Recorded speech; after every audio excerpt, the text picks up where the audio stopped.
Bonjour, bienvenue à la réflexion du jour au Daily Reflection. Nous sommes le 31 janvier.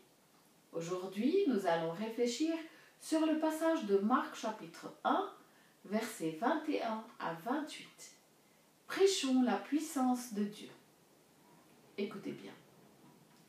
Jésus et ses disciples sont entrés à Capharnaüm. Aussitôt, le jour du sabbat, Jésus s'est rendu à la synagogue. Et là, il enseignait. On était frappé par son enseignement, car il enseignait un homme qui a autorité, et non pas comme les scribes. Or, il y avait dans leur synagogue un homme tourmenté par un esprit impur, qui s'est mis à crier. « Que nous veux-tu, Jésus de Nazareth? Es-tu venu pour nous perdre? Je sais qui tu es le Saint de Dieu. » Jésus l'a interpellé vivement.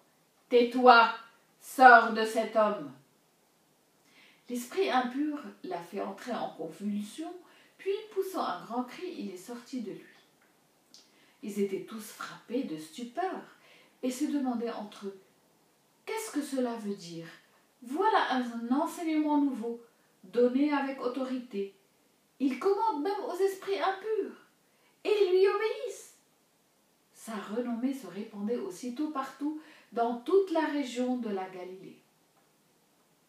Jésus a enseigné comme personne d'autre dans l'histoire de l'humanité. Ce n'est pas étonnant, car il n'était comme personne d'autre dans l'histoire de l'humanité. Il a été envoyé par Dieu du ciel pour vivre parmi les hommes, non pas comme un être mi-humain, mi-dieu, mais pleinement divin et pleinement humain. Il a été envoyé non seulement pour délivrer un message, mais aussi pour être lui-même le message. Par conséquent, lorsqu'il enseignait, il parlait avec beaucoup d'autorité. Il a tellement impressionné ses auditeurs qu'ils en sont émerveillés. Il a même impressionné ses ennemis. Lorsque les gardes du temple ont été envoyés pour arrêter Jésus, mais qui sont revenus sans leurs prisonniers, les grands prêtres qui les avaient envoyés leur ont demandé « Pourquoi ne l'avez-vous pas amené ?»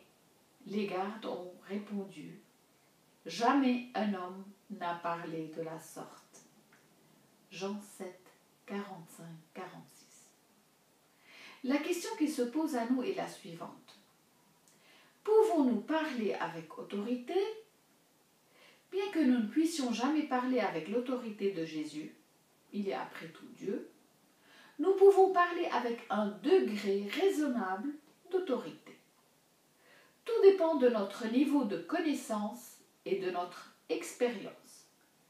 Nous pourrons peut-être faire un exposé sur la façon de préparer un repas à partir d'une recette sur YouTube, mais nous ne pourrons pas parler avec l'autorité d'un chef cuisinier d'un hôtel 5 étoiles.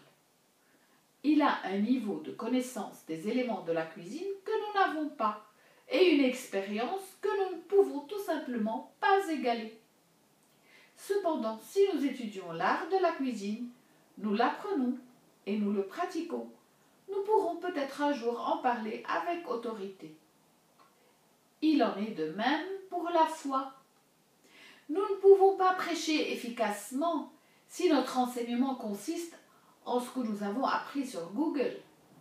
Notre enseignement doit découler de ce que nous avons appris de Jésus par sa parole et par la relation personnelle que nous avons établie avec lui par la prière.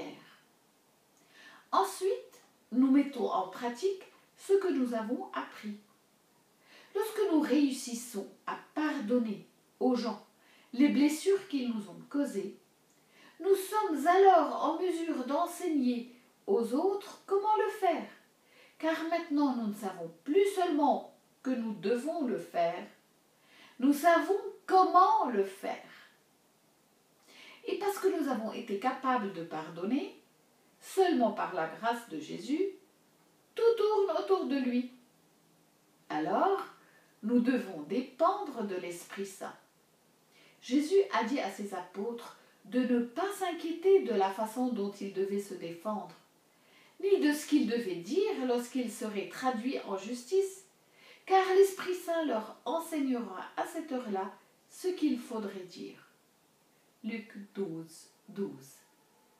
Plus tard, Paul dira « Mon langage, ma proclamation de l'Évangile n'avait rien d'un langage de sagesse qui veut convaincre.